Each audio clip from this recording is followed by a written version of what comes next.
Fala, pequeno pôneis, tudo bem com vocês? Eu sou o Nathan e esse é o canal Física para P10. Estou aqui hoje para ajudar vocês do primeiro ano com o conteúdo do PET 2021, volume 2, semana 5. O tio, atendendo a alguns pedidos, resolveu separar em dois vídeos, um só com a matéria, depois vocês tentam fazer os exercícios, e outro com a correção dos exercícios. O vídeo com a correção dos exercícios está no primeiro comentário aqui. Pode ir lá assistir caso você não queira assistir os conteúdos, tá bom? Bom, o que vai ter no vídeo de hoje? No vídeo de hoje a gente vai falar da primeira e da terceira lei de Newton. Uai, Nathan, sabe contar não? Por que da primeira e da terceira lei de Newton? Cadê a segunda? A segunda lei de Newton ficou para a semana que vem. Então vai ficar no próximo vídeo, na semana 6 do PET, tá bom? Bora falar da primeira lei de Newton então?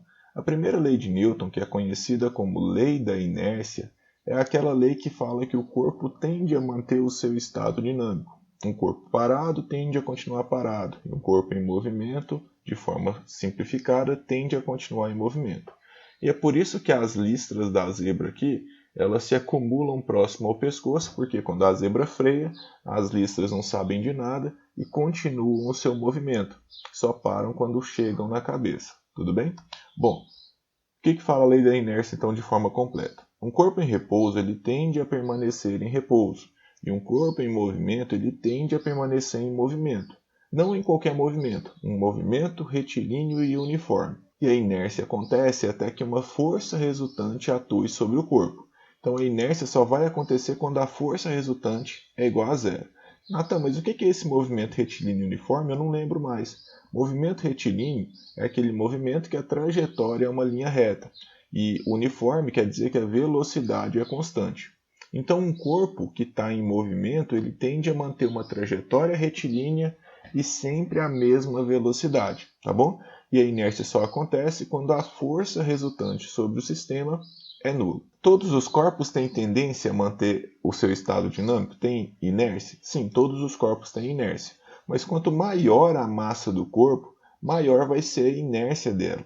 Então a gente pode entender a massa de um corpo como a inércia dele. Porque, por exemplo, se você tiver que tirar do repouso esse caminhão ou esse triciclo, você, usando a lógica, deve saber que o triciclo é muito mais fácil de tirar do repouso do que o caminhão. Por que disso, Nathan? Porque a massa do caminhão é muito maior, logo a gente pode entender que a inércia dele é muito maior. E da mesma forma, quando os dois já estão se movendo, você até animaria parar esse triciclo, mas dificilmente você animaria ficar na frente de um caminhão e tentar parar ele. Porque quando esses corpos começam a se mover, eles têm uma tendência de continuar o seu movimento. E quanto maior a massa, maior essa tendência. Vamos ver alguns exemplos aqui?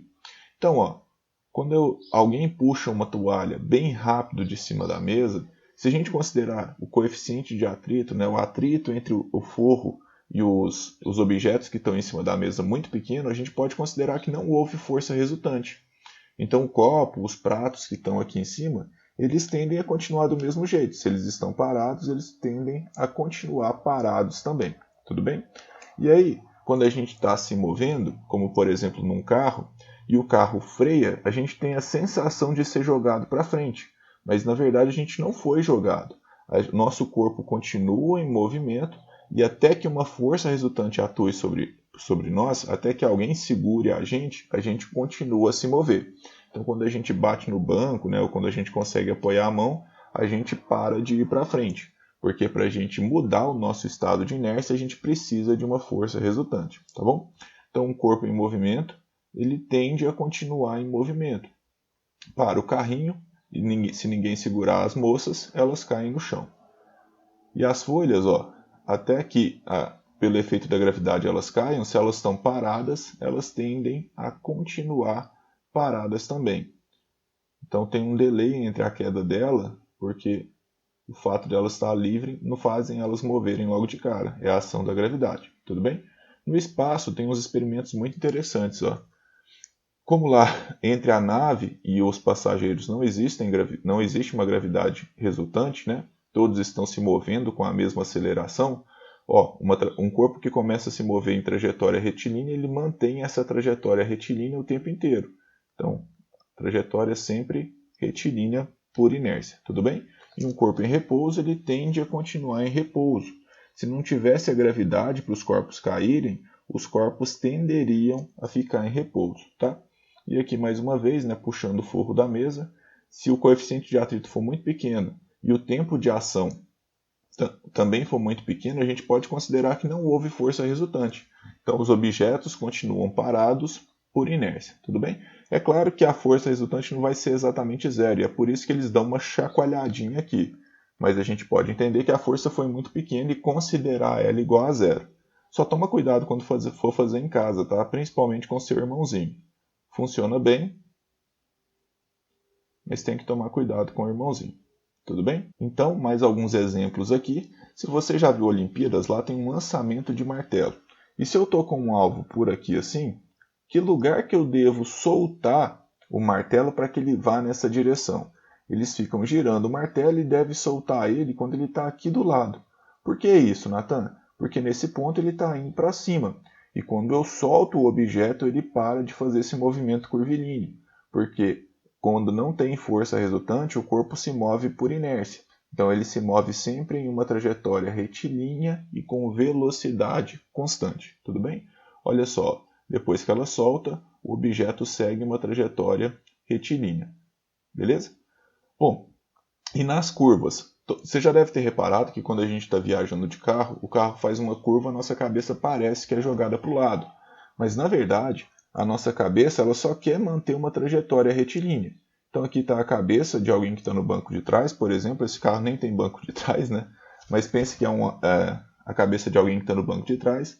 Quando o carro vai fazendo a curva, a cabeça ela tende simplesmente a manter uma trajetória retilínea aqui. Então a cabeça vai mantendo a posição e por causa disso ela vai indo para o lado. Não porque ela foi jogada, é porque ela tem uma tendência de manter uma trajetória retilínea. Então, quando o carro faz a curva, o carro tem uma força resultante para o centro, né? Até que alguém faça uma força na sua cabeça, ela continua se mantendo em linha reta. Então, aqui, quando o carro faz uma curva, a cabeça só quer manter a linha reta. Então, ela vai se curvando naturalmente para tentar manter essa trajetória retilínea, tá bom? E para que a gente usa o cinto de segurança? Também é por causa da inércia, né? Quando a gente bate, os corpos eles tendem a ir para frente por inércia. Eles querem um corpo em movimento, ele tende a manter esse movimento. Se ninguém fizer uma força resultante na gente, a gente continua se movendo e vai bater no para-brisa e coisas do tipo. Então o cinto serve para quê? Para fazer essa força resultante na gente, para mudar a nossa situação de inércia e fazer com que a gente pare junto com o carro. Tudo bem? Bom, e o encosto de cabeça, Nathan, é para poder vender para criança? Serve para isso também. Mas numa colisão traseira, imagina que a girafa chegou aqui, o sinal está vermelho e ela parou. Mas a ilhama não viu, veio e bateu na girafa. E aí, ó, como no carro da girafa não tem o encosto de cabeça, a cabeça dela sofreu esse efeito aqui, esse chicote, né? Por quê? Porque sem o encosto de cabeça, a cabeça que está parada, ela tende a permanecer parada. E aí o carro bate, a cabeça tentando ficar parada, ela fica para trás, e aí o corpo é empurrado pelo carro, né? Pelo banco do carro aqui, e aí a cabeça não se move junto. Então o encosto de cabeça serve para quê? Para empurrar a cabeça junto com o corpo e impedir esse deslocamento, tá bom? Olha só, quando o jogador de futebol toma o tranco no corpo, o pescoço dele chega a esticar. Por quê? Porque a cabeça dele tende a ficar parada, enquanto o pescoço não se esticar e puxar a cabeça junto, ela vai permanecer assim. Fechou, galera? Bom, espero que a primeira lei de Newton tenha ficado claro. Ela é mais comum no nosso dia a dia do que a gente imagina, e na maioria das vezes a gente associa, a gente explica os fenômenos de uma forma errada, tá? Então é importante ficar atento a isso. Bora falar da terceira lei de Newton? A terceira lei de Newton é conhecida como lei da ação e da reação. E no dia a dia a gente usa isso de forma errônea muitas vezes também.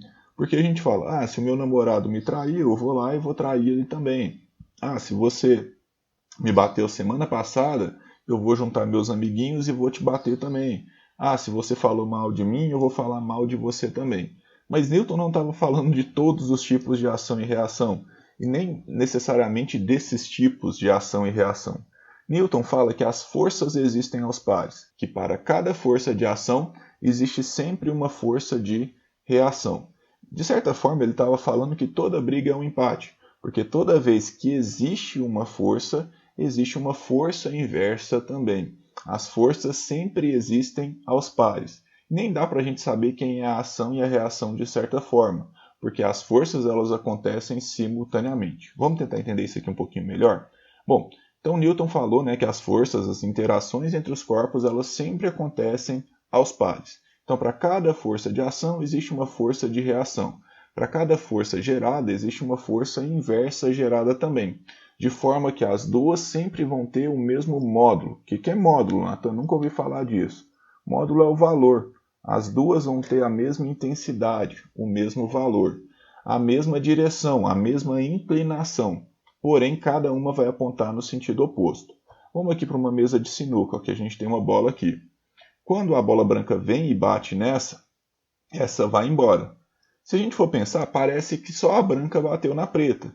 Mas se a gente pensar um pouquinho melhor, a gente vai ver que se a branca parou é porque ela recebeu uma força nessa direção. E se a preta vazou é porque ela recebeu uma força na direção oposta. Prestem atenção, uma força para um lado, uma força para o outro, porém com a mesma intensidade, com o mesmo valor. Então quando a bola preta vem e bate na branca, existem uma força, na verdade um par de forças simultâneo aqui. A preta empurra a branca para a esquerda e a branca empurra a preta para a direita. Essas duas forças elas têm a mesma intensidade, só que sentidos opostos. Elas apontam sempre em sentidos opostos. Pô, Nathan, mas eu lembro de você falar que quando eu tenho duas forças com sentidos opostos, elas se anulam. E por que aqui elas não se anulam? Porque elas atuam em corpos diferentes. A branca empurrou a preta e a preta empurrou a branca, né? Então, como elas atuam em corpos diferentes, elas nunca vão se anular. Ah, estou entendendo. Então, se eu der um murro na cara do meu coleguinha, o coleguinha vai estar dando uma carada na minha mão? Isso mesmo. E o valor da força que a mão fez no meu rosto é o mesmo valor que a força que o rosto fez na mão? Sim, é exatamente o mesmo valor, só que sentidos opostos. Ué, mas por que o rosto dói bem mais do que a mão? O rosto dói mais por ele ser mais sensível, né? A consequência dessa força a gente associa mais à segunda lei de Newton. Quanto menor a massa do corpo, mais aceleração ele vai sofrer, mais a velocidade dele vai mudar. Quanto mais sensível for o corpo que recebeu essa força, mais ele vai se deformar. Pensando numa pessoa, mais essa força vai machucar, vai doer. Quando você bate no rosto, o rosto é bem mais sensível do que a mão. E por isso dói mais, tudo bem? Então aqui, ó, um canhão. Por que o canhão vai para trás? Por que tem esse recuo para trás no canhão, né? Porque na hora que ele atira a bala para frente, ele empurra a bala para frente e a bala empurra ele para trás. As forças sempre existem aos pares. Por que quando a Mônica bate no Cebolinha, o Sansão também se machuca? Porque enquanto a Mônica está dando umas coelhadas na cabeça do Cebolinha, o Cebolinha está dando umas cabeçadas no coelhinho da Mônica. Então essas forças elas sempre existem aos pares. Quando a gente dá um murro, não façam isso, né, coleguinhas? Quando uma mão acerta o rosto de uma pessoa, o rosto sofre uma força para cá. Mas a mão, observem que ela também treme, né? Ela também sofre o impacto, ela para de se mover, ela sofre uma força no sentido oposto. Essas duas forças têm a mesma intensidade, porém sentidos opostos, e não se anulam por atuar em corpos diferentes. Tudo bem? Bom, então para a gente andar, para a gente ir para frente, o que a gente tem que fazer? A gente empurra o chão para trás. Quando a gente empurra o chão para trás, o chão nos empurra para frente. É um par de ação e reação também. As forças sempre existem aos pares, tá bom? Então, quando a gente empurra o chão para trás, o chão nos empurra para frente. Pode perceber que quando o chão está escorregadio, a gente tem mais dificuldade para andar, porque a gente tem mais dificuldade de fazer essa força para trás. Outra prova, entre aspas, disso é que quando a gente está andando na areia, a gente meio que cisca, a gente joga a areia para trás, porque a gente está empurrando a areia para trás para a gente poder ir para frente. Ué, Nathan, e quando a gente pula? Quando a gente pula, a gente empurra o chão para baixo e o chão nos empurra para cima, tá bom? Forças sempre contrárias. Talvez esse a gente esteja tão habituado que a gente não consiga se convencer que é exatamente assim que acontece. Mas quando a gente está nadando, fica muito claro. Para a gente ir para frente, a gente empurra a água para trás e a água nos empurra para frente. A gente empurra a água para trás e a água ela nos empurra para frente. Até os cachorros sabem disso, né? Quando eles vão nadar, eles empurram a água para trás e a água empurra eles para frente. Quando a gente vai sair da borda da piscina, a gente geralmente pega impulso na beirada da piscina. O que é pegar impulso? É empurrar a beirada da piscina para trás, para a beirada da piscina nos empurrar para frente, tá bom? Então aqui, alguns pares de ação e reação só para a gente não confundir mais.